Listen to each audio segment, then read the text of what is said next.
Victoria Sterling adjusted her designer sunglasses and stepped out of her luxury sedan at the gates of Buckingham Palace. The morning sun caught the diamonds on her wrist as she handed her car keys to the valet with barely a glance. At 35, she had built a fashion empire that made her one of London's most influential businesswomen, and she carried herself like someone who owned the world. Her stiletto heels clicked against the pavement as she approached the palace entrance. Today was supposed to be the pinnacle of her career, a private meeting with royal advisors about designing exclusive pieces for upcoming state functions. She had waited months for this opportunity, and nothing was going to stand in her way. The ornate gates of the palace loomed before her, their golden details gleaming in the sunlight. Tourist crowds gathered nearby, taking photos and hoping for a glimpse of royalty. Victoria pushed through them with practiced ease, her cream-colored coat flowing behind her like a cape. She belonged here among the elite, not with these common sightseers. As she reached the main entrance, a tall figure in the distinctive red uniform of the Queen's Guard stepped forward. James Morrison had been serving as a palace guard for 8 years, and his duty was clear: protect the palace and ensure only authorized individuals gained entry. His bearskin hat added to his imposing height, and his expression remained completely neutral as he positioned himself between Victoria and the entrance. Victoria barely slowed her pace, expecting the guard to simply step aside once he saw her obvious importance. Her appointment was confirmed, her credentials were impeccable, and her reputation preceded her. She had grown accustomed to doors opening automatically in her presence, both literally and figuratively, but James remained firmly in place, his polished boots planted on the ground like ancient oak trees. His white gloves rested at his sides, and his eyes looked straight ahead, following the strict protocol that had been drilled into him since his first day of service. No one passed without proper verification, regardless of their apparent status or confidence. The collision of two worlds was about to begin, one of privilege and assumption, the other of duty and unwavering discipline. Victoria's perfectly planned morning was about to take an unexpected turn that would challenge everything she believed about power, respect, and the true meaning of service. The stage was set for a confrontation that would teach both of them lessons they would never forget. Victoria stopped abruptly, her eyebrows raising in disbelief as the guard made no move to step aside. She cleared her throat loudly, expecting him to snap to attention and apologize for his oversight. When he remained motionless, she felt a familiar surge of irritation that usually motivated others to immediately correct their mistakes. "Excuse me," she said, her voice carrying the tone she typically used with incompetent assistants. "I have an appointment with the Royal Advisory Committee in 15 minutes. I need to get through." James continued to look straight ahead, his expression unchanged. According to protocol, he was required to verify all visitors through proper channels before allowing entry. No exceptions existed for well-dressed individuals or those who claimed important meetings. His training had taught him that the most dangerous security breaches often came from people who appeared to belong.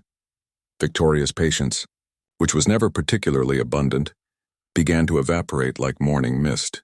She pulled out her phone and waved it in front of his face, showing him the email confirmation of her appointment. The device was encased in a custom leather cover that probably cost more than most people's monthly salary. "Look at this," she demanded, her voice rising slightly. "I'm Victoria Sterling. Perhaps you've heard of Sterling Designs? I dress half the celebrities in this city, and now I'm here to discuss dressing royalty. So move aside and let me through." The guard's silence only fueled her growing anger. She was accustomed to her name opening doors, securing reservations, and commanding immediate respect. In her world, recognition meant access, and access meant power. The idea that someone might not know who she was seemed impossible to comprehend. She stepped closer to James, close enough to see her reflection in the polished buttons of his uniform. Her voice dropped to a dangerous whisper that had made countless employees scramble to fulfill her demands. "Do you have any idea who you're dealing with? I could have you fired with a single phone call. I know people in positions you couldn't even dream of reaching." James remained perfectly still, though his jaw tightened almost imperceptibly. He had encountered entitled visitors before, but this woman's arrogance was reaching new heights. Still, his duty was clear, and personal feelings never interfered with royal protocol. He had sworn an oath to protect this place and everyone in it, regardless of how uncomfortable that might make demanding visitors. Victoria's face began to flush with anger and embarrassment. A small crowd of tourists had begun to notice the confrontation, some even taking pictures with their phones. This public humiliation was exactly the kind of situation she worked tirelessly to avoid. Her carefully cultivated image of effortless superiority was cracking in front of strangers who would probably share this moment on social media within minutes. Victoria's composure finally shattered completely. She raised her voice to a level that echoed off the palace walls, causing nearby tourists to stop their conversations and stare openly at the unfolding drama. Her designer handbag swung wildly as she gestured with increasing agitation. "This is absolutely ridiculous," she shouted, her face now red with fury. "I am a successful businesswoman with a confirmed appointment, and you're treating me like some common criminal. Do you understand that I employ over 200 people? That my designs have been featured in Vogue, Harper's Bazaar, and every major fashion publication?" She pulled out her business card and attempted to shove it into the guard's hand, but he kept his arms firmly at his sides. The gold-embossed card fluttered to the ground, landing near his polished black boots. Victoria stared at it in shock, as if she couldn't believe someone had just rejected her credentials so completely. "I demand to speak to your supervisor immediately," she continued, her voice growing shriller with each word. "This level of incompetence is unacceptable. When my lawyers hear about this treatment, you'll be lucky to find work as a shopping mall security guard." James finally spoke, his voice calm and professional despite the verbal assault he was enduring. "Ma'am, I understand your frustration, but I cannot allow entry without proper verification through our security office. If you have a scheduled appointment, please proceed to the visitor's entrance where staff can assist you with the check-in process." His reasonable response only seemed to inflame Victoria further. She was used to her outbursts producing immediate results, apologies, corrections, and people bending over backward to accommodate her demands. This guard's unshakable composure was unlike anything she had encountered in her privileged circles. "I am not going to some visitor's entrance like a tourist," she spat, pointing dramatically at the crowds of onlookers who were now openly recording the spectacle with their phones. "I belong in the main entrance because I am important enough to warrant that level of access. Your job is to recognize important people and treat them accordingly." The irony of her situation was completely lost on her. In her quest to prove her importance, she was creating exactly the kind of public scene that would damage her reputation, far more than a simple walk to the appropriate entrance ever could. Her need to be seen as special was becoming the very thing that made her look foolish. James remained at his post, unmoved by her threats and unimpressed by her claims of influence. He had protected this palace through state visits, protests, and countless encounters with individuals who believed their status entitled them to special treatment. His duty was not to judge people's importance, but to follow security protocols that had been designed to protect everyone inside these historic walls. As Victoria's tirade continued, she failed to notice the small crowd that had gathered to witness her public meltdown. Tourists were no longer just taking casual photos. They were recording full videos of her demanding behavior and posting them to social media in real time.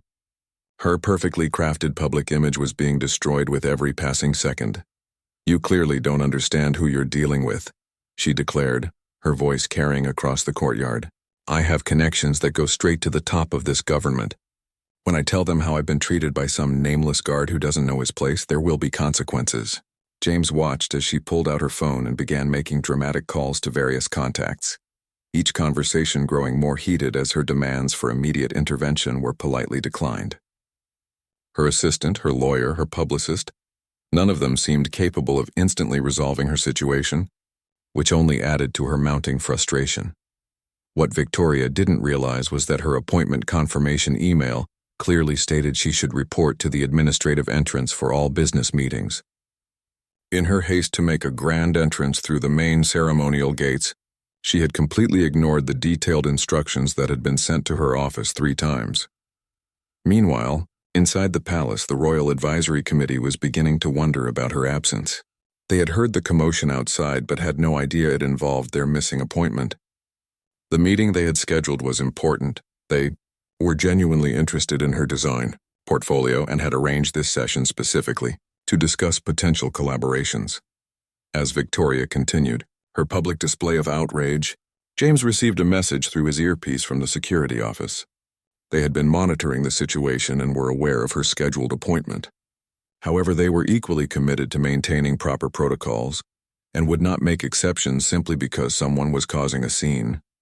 "Ma'am," James said again, his patience remarkable given the circumstances, "if you proceed to the administrative entrance, the staff there can verify your appointment and escort you to your meeting. This entrance is reserved for ceremonial functions and specific security protocols must be followed." But Victoria was beyond reasoning at this point. Her pride had been wounded, her expectations had been shattered, and her public humiliation was complete. She couldn't accept that she had misunderstood the entry requirements because doing so would mean admitting she was wrong, something her ego simply couldn't tolerate. The situation had reached a point where her original goal of attending the meeting had become secondary to winning this confrontation with the guard. She was now fighting for her perceived dignity rather than pursuing her business objectives, a battle that was destined to cost her far more than she could have imagined. Just as Victoria was reaching the peak of her furious demands, a distinguished older gentleman in an impeccable navy suit approached from inside the palace grounds. Sir Richard Pemberton, the chief of royal protocol, had been watching the situation unfold from a window and decided personal intervention was necessary to resolve this embarrassing spectacle. "Ms. Sterling, I presume," he said with the calm authority that came from decades of managing delicate situations. His presence immediately commanded attention, and even Victoria's ranting subsided as she recognized someone who clearly held real authority. "Finally," Victoria exclaimed, smoothing her coat and attempting to regain her composure. "Someone with sense who can deal with this incompetent guard who refused to recognize who I am." Sir Richard's expression remained diplomatically neutral, but his eyes held a coolness that Victoria was too agitated to notice. "I understand there has been some confusion about entry protocols," he said carefully. "Guard Morrison, thank you for maintaining our security standards. Your dedication to duty is exactly what we expect." Victoria's face lit up with vindication. She was certain this official was about to reprimand the guard and apologize profusely for her treatment. Finally, someone who understood her importance would set things right and give her the respect she deserved. "Yes, exactly," she agreed eagerly. "This guard clearly doesn't understand that people of my caliber require appropriate treatment. I hope he'll be properly disciplined for this humiliation." Sir Richard turned his full attention to Victoria, and something in his demeanor made her confident smile begin to falter. "Ms. Sterling, Guard Morrison was following our established security protocols precisely as required. Every visitor, regardless of their status or appointment, must use the designated entry point for their specific purpose." He paused, allowing his words to settle before continuing. "Your appointment was scheduled through our administrative offices, and our correspondence clearly indicated you should report to the business entrance for all commercial meetings. This entrance is reserved for state ceremonies and official royal functions."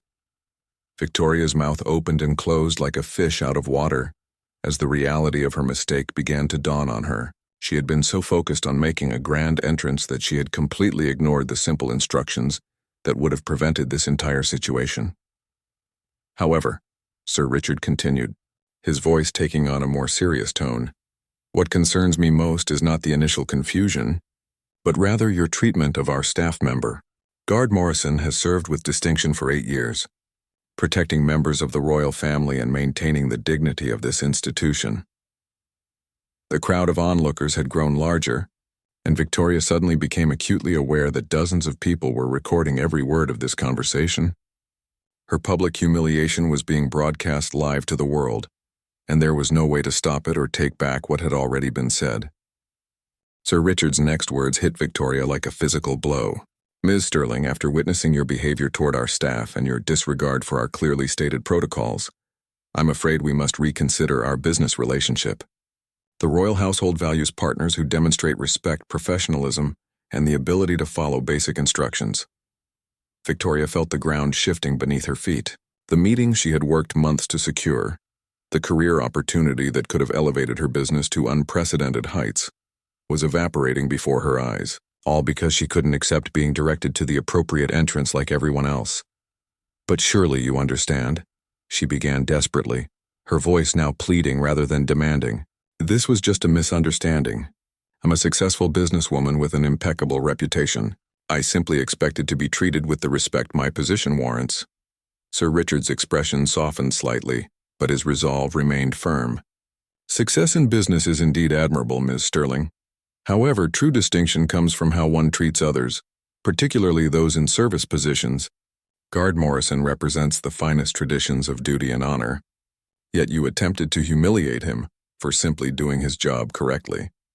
James remained at his post throughout this exchange, his professional demeanor unchanged despite being the center of such an intense discussion. He had weathered the storm of Victoria's anger without breaking protocol or losing his composure, proving himself worthy of the trust placed in him. Victoria looked around at the crowd of tourists, their phones still recording every moment of her downfall. The videos of her arrogant behavior would be shared thousands of times, becoming a cautionary tale about entitled behavior and the importance of treating everyone with basic human dignity. In the days that followed, Victoria's public meltdown went viral across social media platforms.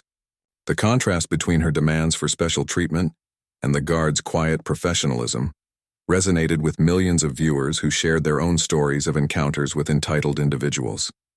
Her business reputation, built over years of careful cultivation, suffered significant damage as potential clients questioned whether they wanted to work with someone who treated service workers so poorly. Meanwhile, James Morrison became an unlikely internet hero, praised for his patience, professionalism, and unwavering commitment to duty. The palace received hundreds of supportive messages commending their staff members' conduct, and his story became an example of dignity under pressure. Victoria eventually learned a harsh but valuable lesson about respect, humility, and the true meaning of importance. Real significance came not from demanding recognition, but from earning it through character and treating all people with basic human decency. Her encounter with the palace guard had cost her a prestigious business opportunity, but it had given her something potentially more valuable, a chance to examine her values and become a better person. Whether she would take that opportunity remained to be seen, but the lesson had been definitively taught.